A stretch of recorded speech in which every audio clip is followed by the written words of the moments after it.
Les invito, queridos hermanos, a que abramos nuestras Biblias en el Evangelio de Mateo, capítulo 1, versículos 18 al 25. Mateo, capítulo 1, versículos 18 al 25.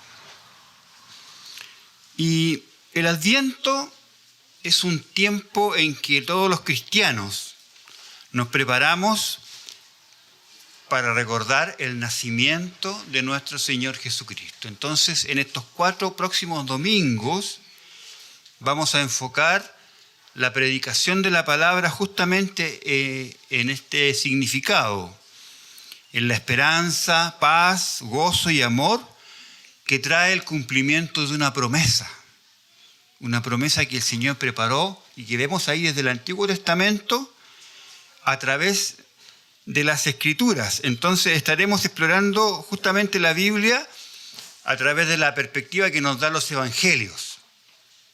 Mateo, Marcos, Lucas y Juan, buscando allí cómo el Señor, cómo estos escritores bíblicos iluminan aspectos que son fundamentales de la venida de nuestro Señor y de nuestro Salvador.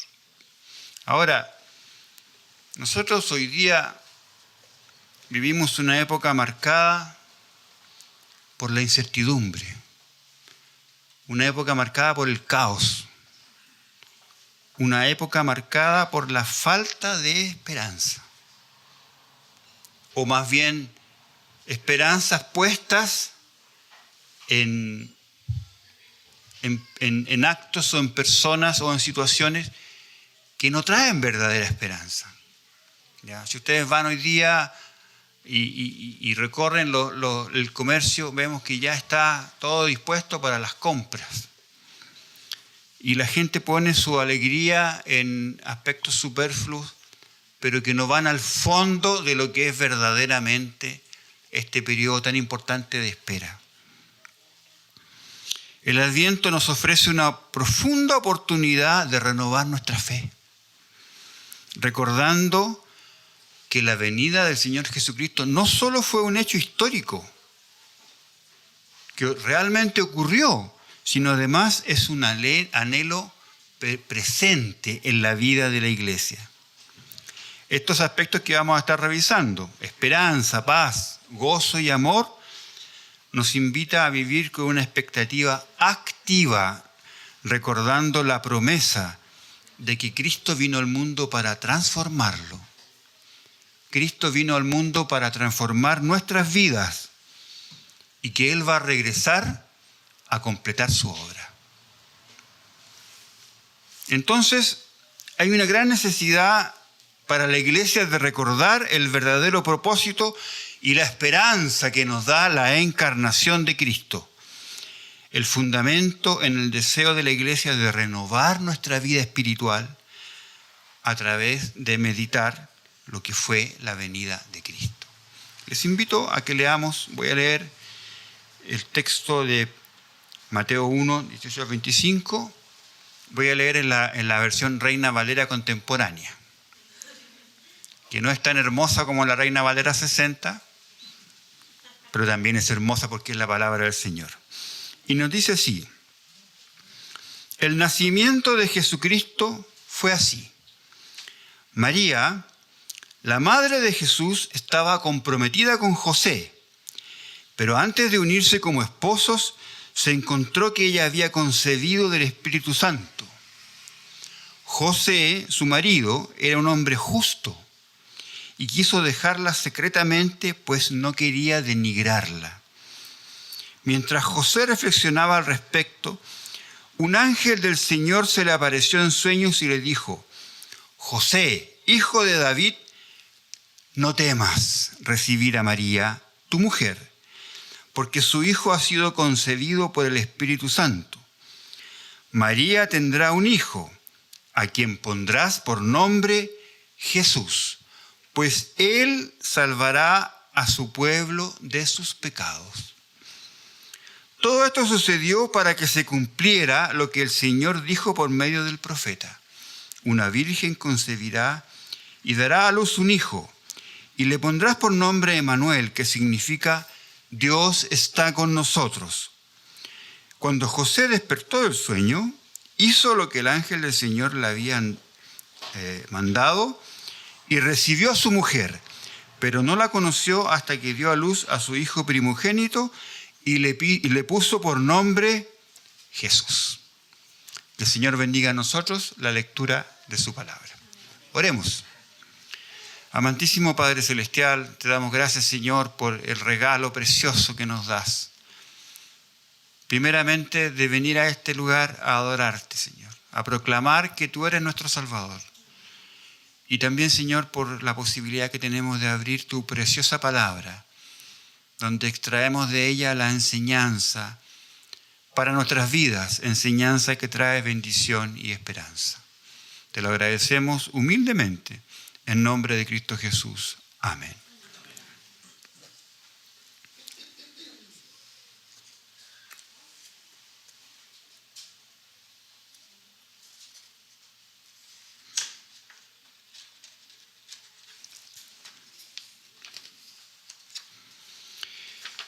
El relato que encontramos en Mateo, debemos complementarlo con el que encontramos en Lucas capítulo 1 también, ¿cierto? Y vemos que hay coincidencias. Por ejemplo, en los puntos principales se nos dice en ambos relatos que José estaba desposado con María cuando ella concibió por medio del Espíritu Santo. En segundo lugar, también coinciden en que el niño debería ser llamado Jesús, que nació en Belén y que se crió en Nazaret.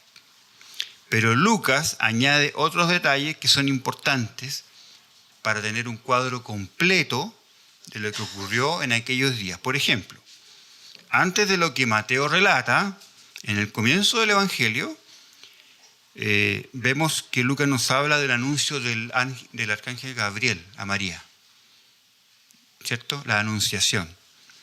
Y después y le dice que va a concebir por acción divina del Espíritu Santo. Y después de esto María fue a visitar a su prima Elizabeth, esposa de Zacarías, y estuvo con ellos durante 3 meses.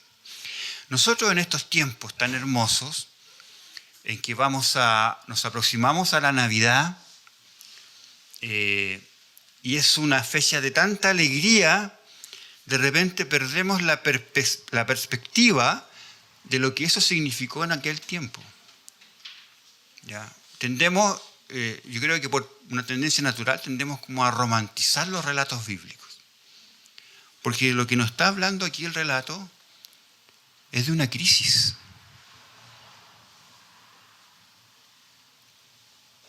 Que ponía en riesgo incluso la vida de los protagonistas de esta crisis. Probablemente, después de que María visita a su prima, después de este viaje, José conoció la noticia de su embarazo. María estaba comprometida con José. En aquel tiempo eso era común. Los padres se ponían de acuerdo y comprometían a los hijos muy jóvenes. Pero ocurrió que quedó embarazada antes de celebrar el matrimonio. José no sabía que este embarazo era obra del Espíritu Santo, hasta ese momento. Así que la situación era problemática. No sé si me siguen en la idea. Estamos hablando de una situación compleja. Romper el compromiso a causa de una infidelidad de su novia requeriría humillarla en público y poner en riesgo su vida, según la ley. Entonces José opta más bien por romper el compromiso secretamente, porque él no quería denigrarla, no quería humillarla. Pongámonos un poco en la situación de José. Está comprometido y la que va a ser su mujer está embarazada. La narración bíblica valoriza el plan de José, explicando que él era un hombre justo. El texto dice que él era un varón justo.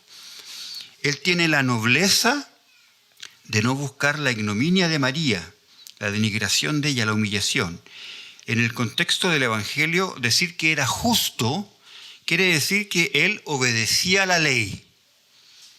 ¿Ya? En este caso, la ley requería la pena de muerte por lapidación. Ahora, no es seguro que este castigo haya sido aplicado así permanentemente en la Palestina del primer siglo. Pero José estaba buscando que María evitara aquel castigo. Además, era muy probable que al saberse que María estaba embarazada, también se responsabilizara a José. Era muy probable. Entonces, no solamente estaba en riesgo la vida de María, estaba en riesgo la vida de José. ¿Qué tenemos aquí? Una crisis. Lejana a este sentimiento que nosotros tenemos a veces cuando hablamos de Navidad y Adviento, ¿cierto? Una situación que está conmoviendo profundamente a un hombre justo y a una mujer santa. Ambos escogidos por el Señor por ese carácter moral que tenían y estaban enfrentando una situación compleja. José no quería deshonrar públicamente a María. Ni siquiera quiere discutir con ella sobre las circunstancias de su embarazo. Soltera y embarazada, el futuro de María no era muy prometedor. Porque si José la dejaba, ella iba a quedar en una situación muy desvalida. Sabemos que en aquel tiempo la seguridad y bienestar de una mujer joven dependía en gran parte de estar relacionada con un varón cabeza de familia, ya sea su padre o su esposo. No sabemos cómo José llegó a enterarse del embarazo de María, porque él sabía que estaba embarazada. ¿Ya? El texto bíblico no nos da luces sobre esto. Pero nos imaginamos que María en algún momento intentaría explicar a José lo que el ángel le había anunciado. Nos imaginamos que en algún momento ella iba a informar a José de su situación y le iba a decir lo que había pasado realmente. Pero ¿cómo convencer a José de que había concebido por medio del Espíritu Santo cuando esto no había ocurrido nunca en la historia de la humanidad? O sea, si nos ponemos en los pies de José, no era fácil creer que esto hubiera ocurrido así. Pero aquí vienen, hermanos queridos, dos hechos espectaculares que nos dice el texto. Primero, lo vemos ahí cuando dice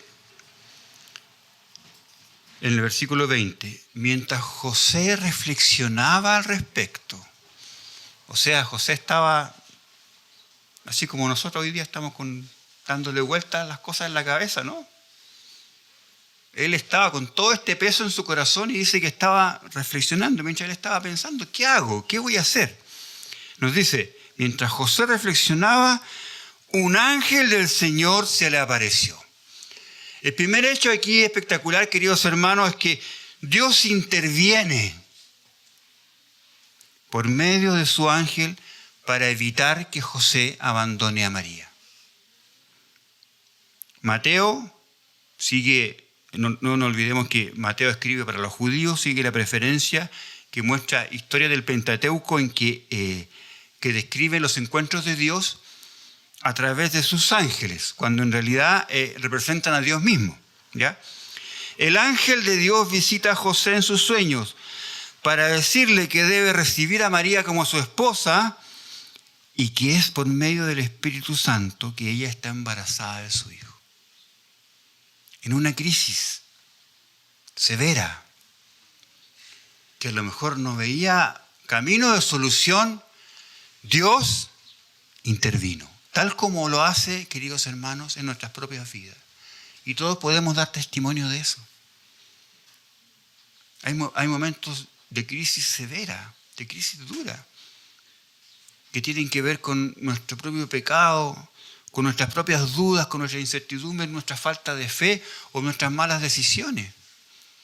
Pero aún en las condiciones en que estamos en las manos del Señor. Y Él interviene en nuestras vidas para traer esperanza y salvación. Tal como ocurrió aquí. En un momento, yo imagino, en el caso de José se veía un panorama oscuro. Un panorama oscuro. Y Dios interviene rápidamente, de inmediato. Y con esta acción, ¿qué hace el ángel? Rescata a María de un futuro incierto y José muestra que es un hombre justo. ¿En qué se evidencia esto? En que él obedece las instrucciones del ángel. Fíjense ustedes que en los evangelios se nos narran 3 ocasiones en que el Señor habla con José por medio de sueños. 3 ocasiones. Y en las 3 ocasiones José obedece. Y en eso demuestra que era un hombre justo. Después, en el versículo... en el mismo versículo 20 dice: mientras José reflexionaba, un ángel del Señor se le apareció en sueño y le dijo: no temas.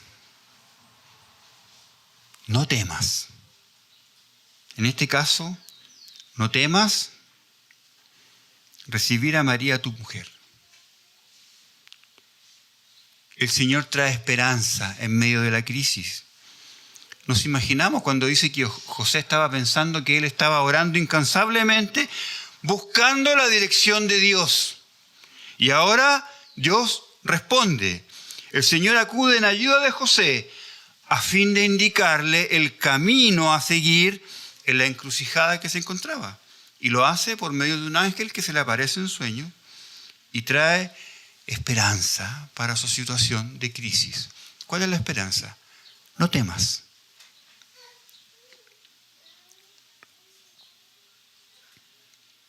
¿Qué es la esperanza?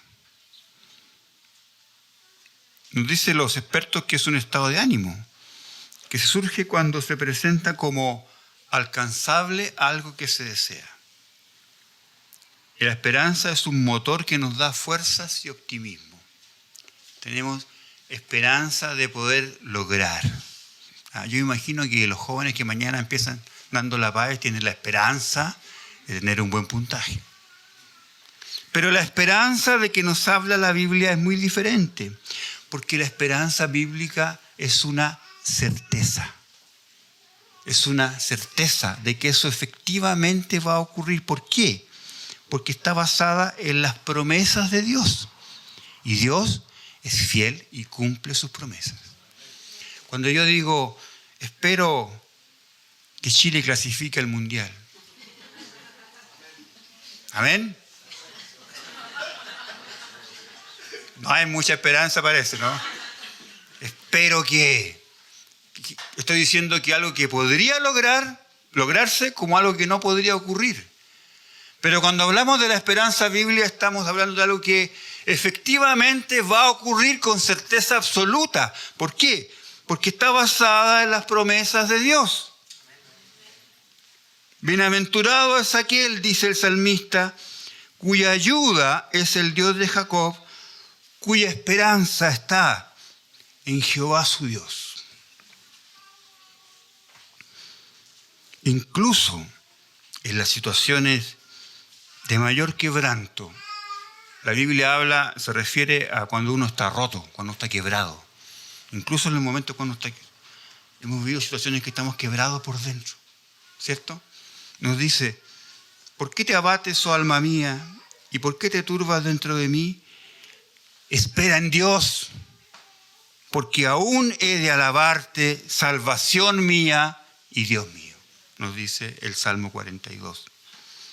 Y Primera de Pedro nos dice, bendito el Dios y Padre de nuestro Señor Jesucristo, que según su grande misericordia nos hizo renacer para una esperanza viva por la resurrección de Jesucristo de los muertos. Entonces, aquí tenemos 2 hechos que nos refuerzan la necesidad de esperar en Dios, el único que da una respuesta cierta. Además de salvar a María y evitar que se cancele el matrimonio, el ángel instruye a José, fíjense qué interesante, esto es tremendamente interesante. El ángel instruye a José para que al niño le ponga por nombre Jesús. Algo que pudiera parecer que no tiene importancia, es algo que tiene una importancia fundamental para nosotros los creyentes. Este nombre Jesús imita el nombre hebreo Josué, Yeshua, que significa Yahvé es salvación, a causa de su conexión con la raíz hebrea salvar. Jesús salvará a su pueblo de sus pecados. Fíjense en el versículo 21. María tendrá un hijo, a quien pondrás por nombre Jesús, porque él salvará a su pueblo de sus pecados. Qué maravilloso, queridos hermanos, este mensaje. Hasta en el nombre se explicita el plan de Dios. De esta manera, Mateo conecta el significado del nombre con la misión. Jesús no es el único nombre que se asocia al hijo de José y María. También Emmanuel.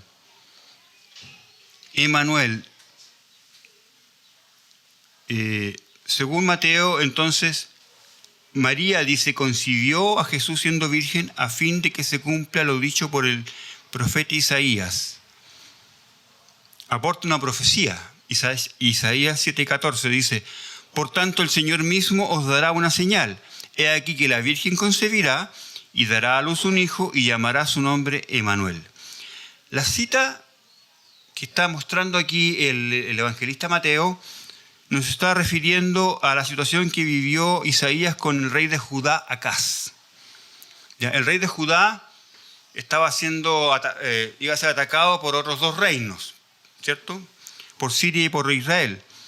Y entonces la intención de los enemigos era acabar con la dinastía de David, porque en Judá estaba la dinastía del rey David, y poner a otro rey en su lugar. Y ante esta amenaza, Acaz y su pueblo se estremeció, nos dice Isaías, como se estremecen los árboles del monte a causa del viento. Ayer hubo un día ventoso en Santiago, ¿cierto? Incluso algunas ramas cayeron por ahí. Dice, se estremecieron de esa manera. El profeta Isaías se dirige a Acaz con la intención de tranquilizarlo y darle esperanza. Según el profeta, el problema no era un problema político, no era un problema de que venían dos ejércitos contra Judá, sino que era una cuestión de fe. Y aquí es donde estaba la verdadera dificultad, porque Acaz era un hombre incrédulo. Fíjense que el profeta le dice, pide una señal al Señor. Y el rey Acaz se niega, aparentando una falsa humildad, porque en el fondo él no creía en Dios. El fondo del problema es un problema de fe. Es un problema de fe, de quién realmente me va a salvar. Acaz, el rey de Judá, no creía en Dios, tampoco quería tenerlo en cuenta en la forma en que él hacía su gobierno. Sin embargo, estaba en juego la continuidad de la dinastía de David, que era una promesa de Dios y que además es una promesa mesiánica.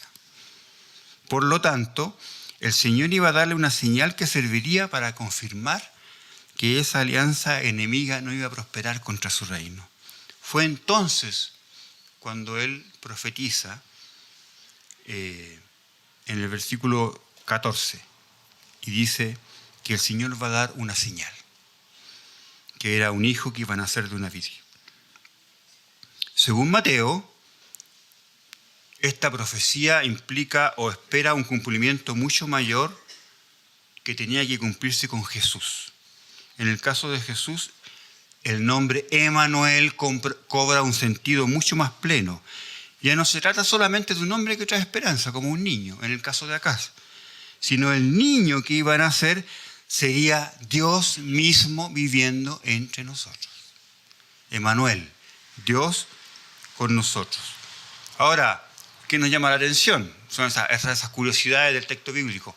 José no le pone Emmanuel al niño, le pone Jesús, ¿cierto? Su nombre es Jesús, no le pone Emmanuel. Pero el evangelista considera a Jesús como el cumplimiento del significado de este nombre, Dios con nosotros. Por eso informa Y nos dice explícitamente a nosotros los lectores que Emmanuel literalmente significa eso. Mateo incluso estructura todo su evangelio para que al final Jesús cumpla con este aspecto de su identidad. En el capítulo 1 y en el capítulo final. Después de su resurrección, Jesús promete a sus discípulos que va a estar con ellos todos los días hasta el fin del mundo, cumpliendo el significado de Emmanuel. Esto es, su presencia divina permanece en la iglesia de Cristo, en medio nuestro. Cuando comenzamos este culto, dijimos, el Señor está en medio de nosotros. Y por eso venimos a este lugar, para adorar en forma comunitaria. No porque la presencia del Señor esté solamente aquí, porque Él está en todas partes. Para que como comunidad, en conjunto, adoremos a nuestro Dios. Mediante estos dos nombres, Jesús y Emmanuel, Mateo propone que Jesús tiene por lo menos dos funciones principales como Hijo de Dios. Primero, Jesús nos salva de nuestros pecados. Y segundo, Emmanuel nos trae la presencia de Dios. En otras palabras, estos nombres señalan que en Jesucristo se termina nuestra separación con Dios. Y nuestra separación incluso entre nosotros mismos, producto del pecado. Se nos libera de los pecados que causan la separación con Dios y con nuestro prójimo. Según Mateo, es a través de Jesús que Dios acaba con esta división. Vemos que Dios está actuando. Dios está trabajando para unir y para sanar, no para dividir y para herir. Aunque José pensó en separarse de María, no lo hizo porque escuchó a la voz de Dios. Este pasaje, fíjese qué interesante. Esto le va a encantar a los hermanos seminaristas. Está organizado en una estructura que se llama quiasmo, ¿ya? Que son frases que se reiteran. María coincide del Espíritu Santo, José quiere dejarla secretamente y José tiene un sueño donde aparece el ángel. María, José y José. En el centro del relato está el mensaje del ángel. Y después vuelve hacia arriba. José despierta del sueño, José recibe a María y María da a luz. Nuevamente José, José y María. Pero en el centro está, ¿qué está? En el centro está el mensaje del ángel. El centro del mensaje principal del pasaje, que es la acción de Dios. Todo lo que está sucediendo en ese instante obedecía al plan de Dios. Todo lo que está pasando allí obedecía al plan de Dios. Mateo comienza con este versículo una serie de instancias. Pero lo central está en que todo está en el propósito de Dios. ¿De qué? De salvarnos. Dice, María tendrá un hijo, le pondrás por nombre Jesús, porque él salvará a su pueblo de sus pecados. Todo esto sucedió para que se cumpliera lo que el Señor dijo por medio del profeta. Y el versículo 24 nos dice que José despertó, hizo lo que el ángel del Señor le había mandado, recibió a su mujer y después le pone por nombre Jesús. Hay un anuncio asombroso en esta parte que nos dice, Él salvará a su pueblo de sus pecados. Hoy día, como en aquellos días, hay muchos que creen que los problemas del ser humano tienen que ver con la falta de trabajo, la falta de salud, los problemas de educación o de bienestar, la falta de justicia, la corrupción, la delincuencia, que son temas importantes para la vida de la sociedad. Pero aquellas mismas personas no creen que el pecado sea un verdadero problema en sus vidas. Y mientras no reconozcamos que el pecado es un problema en nuestras vidas, entonces nunca vamos a apuntar en la dirección correcta para la salvación de nuestras vidas. Y la palabra del Señor nos está diciendo que Él envió a su Hijo porque Él iba a salvarnos de nuestros pecados. el centro existencial de nuestra vida tiene que ver con esto. Con que el Señor en su plan proveyó, mandó a su Hijo para salvarnos de nuestros pecados. El diagnóstico de Dios entonces es diferente al que hacemos nosotros. Desde la perspectiva divina, el pecado es lo que impide que el hombre pueda tener y disfrutar plenamente de todas las cosas que mencionábamos, la educación, la salud, la justicia, etc.